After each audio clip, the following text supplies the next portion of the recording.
Member সাহেব আরিফুল আর রাশিদুল যা কইবেন সে কিন্তু সব মিছা কথা। জেরুল তুমি বহ, তোমার যেসম কবে তুমি হেসম কইবা। আচ্ছা আরিফুল তুমি কছে ছাগলটা যে রং করলা, রং উঠে গেল কে? যেটা ছাগল রং করবার নিগে আমারে 500 টাকা দেওয়ার কথা আছে, তারপরে কি হইলো?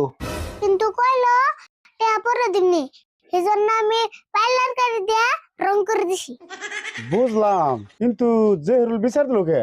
বিচার চেয়ে দিব না, 500 টাকা চাইছি দে, যেটা কয় কেটিয়া। তারপরে কি হইলো কছে? সেজন্য আমি কইছি কটাটা জিডির কাছে কয়ে দিমু। তাইতে নিজে বাসপার নিগে আঙ্গুর নামে বিচার দিছি। মেম্বার সাহেব বিশ্বাস না হলে জেরুল বলে ছাগলটা নিয়ে ফের করছে। জেরুল তুমি ছাগলটা নিয়ে আসো দেখি। মেম্বার ভাই ছাগল তো আনা হারুম না। ছাগল আর নারবে না কে? দেওছেন আমি এখন কোন থেকে ছাগল আনুম? ছাগল বেশি তো আপনার ফিস দিলে।